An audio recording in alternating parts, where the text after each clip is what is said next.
Film की शुरुआत में हम खुले मैदान में मौजूद एक लोकल फार्म को देखते हैं जिसका नाम बार्नयार्ड था। वहां बहुत तरह के जानवर जैसे काउज, पिग्स, हेन्स आदि मौजूद थे। पर जैसे ही उनका ऑनर किसी काम से बाहर जाता है तब उसकी गैर मौजूदगी में सभी जानवर दो पैरों पर खड़े हो जाते हैं। वो सभी आपस में एक दूसरे से इंसानों की तरह बात किया करते थे। वही हम उस फार्म कम्युनिटी के लीडर बेन को देखते हैं जो बहुत ही जिम्मेदार जानवर था। वो वहां सभी से अपने अडॉप्टेड सन के बारे में पूछ रहा था जिसका नाम ओटिस था। ओटिस बहुत ही बेपरवाह और फन लविंग एनिमल था जिसे किसी भी तरह के जिम्मेदारी से कोई मतलब नहीं था और वो अपने फार्म के दोस्तों के साथ मिलकर खूब मौज मस्ती कर रहा था। दूसरी ओर बेन ने फार्म के सभी जानवरों को मीटिंग के लिए बुलाया था। तभी मस्ती करते हुए ओटिस वहां आ पहुंचता है।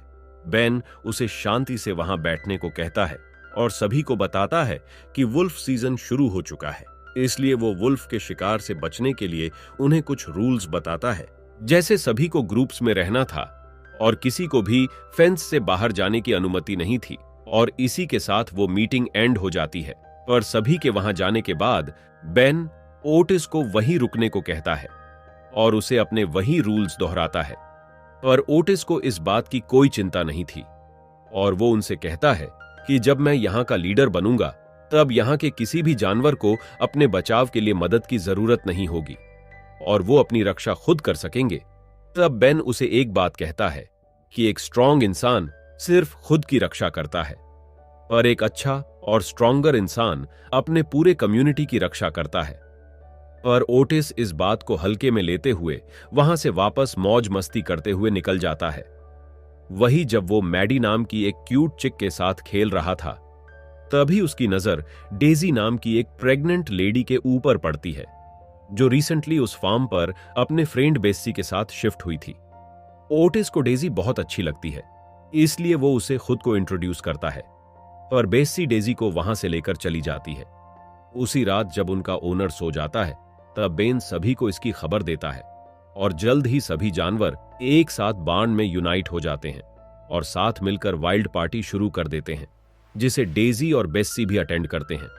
पर बेन वहां नहीं आता क्योंकि वो बाकी के जानवरों की वुल्फ से सुरक्षा के लिए पहरा दे रहा था। तभी वहां ओटिस आ जाता है और वो दोनों साथ में थोड़ी बातें करते हैं, जहां बेन ओटिस को बताता है कि किस तरह जब वो बचपन में अकेला था तब बेन उसे अडॉप्ट किया था और तब से ही वो यहां रहकर उसकी और बाकी के जानवरों की हिफाजत करता है और साथ ही वो उसे ये भी बताता है कि वो उससे कितना प्यार करता है। पर ओटिस पार्टी के लिए लेट हो रहा था, इसलिए वो जल्दबाजी में वहां से चला जाता है और उस पार्टी में पहुंचकर वहां खूब एंजॉय करता है। वहां से कुछ ही दूरी पर फार्मर की नेबर मिसेस कमाला रहा करती थी जो गॉसिप करने वाली एक बूढ़ी औरत थी और उसे बाइनोकुलर से अपने पड़ोस में ताक झांक करने की आदत थी। उसे फार्मर के बान में देर रात तक लाइट जलते हुए देखकर थोड़ा शक होता है, पर उसका पति उसे सलाह देता है कि वो दूसरों के मामलों में टांग अड़ाना बंद कर दे। वही कुछ समय बाद एक पुलिस कार फार्म के करीब आता है जिससे सभी डर जाते हैं कि कहीं वो पकड़े ना जाएं। लेकिन जब पिप खिड़की से बाहर देखता है तो उसे पता चलता है कि वो बस एक डिलीवरी मैन था जो उनका पिज्जा डिलीवर करने आया था। ये देखने के बाद वो एक मैनिक्विन के हाथ का इस्तेमाल करते हुए पेमेंट करके पिज्जा बॉक्सेस ले लेता है। वही बेन जब फेंस लाइन को गार्ड कर रहा था तभी कुछ भेड़िए मौका पाकर चिकन कूप में घुस जाते हैं, पर सही समय पर बेन वहां पहुंच जाता है और उन भेड़ियों से उन हेन्स को अकेला छोड़ देने को कहता है। लेकिन उन भेड़ियों का लीडर डैग बेन पर यह कहते हुए हमला कर देता है कि वो अकेले उनके पूरी झुंड का सामना नहीं कर सकता। शुरू में तो बेन बड़ी आसानी से उन्हें संभाल लेता है, पर उनकी तादाद ज्यादा होने के कारण बेन जिस दौरान उनसे फाइट कर रहा होता है तभी डैग मौका पाकर उसे जोर से बाइट कर देता है। उसके बावजूद भी बेन हार नहीं मानता और उन सबको अच्छा सबक सिखाता है, इसलिए वो डरकर वहां से भाग जाते हैं और अपने उस जख्म के कारण बेन वहीं गिर जाता है।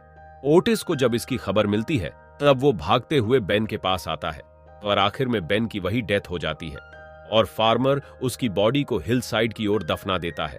सभी जानवर भी उसकी कुर्बानी के लिए उसे ट्रिब्यूट देने आते हैं। बेन के जाने के बाद ओटिस बहुत दुखी रहने लगता है और उसे बहुत मिस करता है। और उसके बाद फार्म के जानवरों को अपने नए लीडर की जरूरत थी।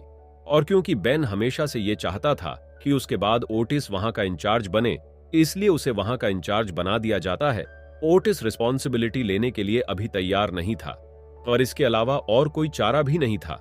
उसी दौरान फार्मर वहां आकर उन सभी को उस पोस्चर में देख लेता है, लेकिन इससे पहले कि वो कुछ रिएक्ट करता, ओटिस का दोस्त फ्रेडी उस पर अटैक करके उसे बेहोश कर देता है। इस सिचुएशन में सभी घबराने लगते हैं। तभी उन्हें एक आइडिया आता है और वो फार्मर को एक पेड़ के नीचे ले जाकर बैठा देते हैं और ऐसा सिनारियो क्रिएट कर देते हैं जिससे फार्मर को यह लगता है कि टहनी के उसके ऊपर गिरने के कारण वो बेहोश हो गया था और उसने जो भी देखा वो बस उसका सपना था और उनका ये तरीका काम कर जाता है। उस रात मुर्गियों को भेड़ियों से फिर से बचाने के लिए ओटिस फ्रेडी और जैक को चिकन कूप की रखवाली के लिए भेजता है, ताकि अगर उन्हें कुछ संदिग्ध दिखे तो वो ओटिस को इन्फॉर्म कर सके। इसके बाद ओटिस घूमने के लिए निकल जाता है। रास्ते में उसे फार्म के 3 जर्सी काउस मिलते हैं। तभी उनकी नजर 3 शरारती बच्चों पर पड़ती है जो एक गाय को घास चरते समय परेशान करके भाग जाते हैं। ये देखकर उन जर्सी काउस को बहुत गुस्सा आता है और वो ओटिस को उन बच्चों को सबक सिखाने के लिए कन्विंस करते हैं। बेन भी उनकी बातों में आ जाता है और वो साथ मिलकर फार्मर की पड़ोसी मिसेस कमला के घर से वहां मौजूद कार को चुपके से चुरा लेते हैं। पर जब कमला अपने विंडो से एक ऑक्स को गुजरते हुए देखती है तो अपने पति को सतर्क करने की कोशिश करती है। हालांकि हमेशा की तरह उसका पति उसकी बातों पर ध्यान नहीं देता। इस बीच ओटिस और उसका गैंग कार से सड़क पर निकल जाते हैं और उन लड़कों का पीछा करते हुए उनके घर तक पहुंच जाते हैं। और जिस बुली ने काउस को परेशान किया था, उसके सोने के बाद वो उसके कमरे में घुस जाते हैं और उसे अपने बेड से नीचे गिराकर बुरी तरह डरा देते हैं। उसकी चीखें सुनते ही उसके पेरेंट्स ऊपर आ जाते हैं, लेकिन उनके दरवाजा खोलने से पहले ही ओटिस और बाकी सब भाग जाते हैं। घर जाते समय वो म्यूजिक और गाड़ी में रखी दूध की बॉटल्स का मजा लेते हैं, पर रास्ते में ओवर स्पीड के कारण पुलिस उनके पीछे पड़ जाती है और उन्हें लगता है कि उस कार को कुछ लड़के ड्राइव कर रहे हैं, इसलिए वो उनका पीछा करते हैं। उसी दौरान एक न्यूज चैनल का हेलीकॉप्टर उनका पीछा करते हुए गाड़ी की खबर टीवी पर ब्रॉडकास्ट कर देता है, जिसे टीवी देखते हुए मिसेस कमाला अपने कार को पहचान जाती है। पर जब उसका पति उसकी इस बात का यकीन नहीं करता तो वो पुलिस को कॉल करती है, लेकिन ऑपरेटर भी उसकी बेतुकी कहानी को सुनकर फोन काट देता है। उसी दौरान ओटिस अपने दोस्तों को पकड़े जाने से बचाने के लिए स्टीयरिंग व्हील घुमाता है और वाहन को सड़क से बाहर खींच लेता है और आखिर में बड़ी मुश्किल के बाद किसी तरह पुलिस से अपना पीछा छुड़ा लेता है और उस टूटे हुए कार को वापस लाकर मिसेस कमाला के घर के पास लगा देते हैं। ओटिस और बाकी सभी उस शरारती लड़के को सबक सिखाकर बहुत खुश थे। उनके जाने के बाद ओटिस अपने डैड बेन की तरह फेंस लाइन को गार्ड करने के लिए वहीं रुक जाता है। तभी डेजी वहां आ जाती है। ओटिस उसे देखकर बहुत खुश होता है और वो दोनों साथ में थोड़ा टाइम स्पेंड करते हैं, जहां डेजी उसे अपने बारे में बताती है कि उसके हस्बैंड और उसके बाकी के झुंड एक स्टॉर्म में मारे गए, पर फॉर्चुनेटली वो और उसकी दोस्त बेसी इस हादसे में बच गए, जिसके बाद वो दोनों यहां आ गए। तभी ओटिस देखता है कि भेड़ियों की वहीं झुंड एक खरगोश का पीछा कर रहे हैं, इसलिए वो उसे बचाने के लिए उनके पास पहुंचता है। वो खरगोश तो उनसे बच निकलता है, पर जैसे ही ओटिस उन्हें देखता है वो बहुत डर जाता है। डैग को जब पता चलता है कि वो बेन का बेटा है, तब वो उसका मजाक बनाने लगता है, क्योंकि उसे पता था कि बेन के कंपैरिजन में ओटिस कितना बेपरवाह है।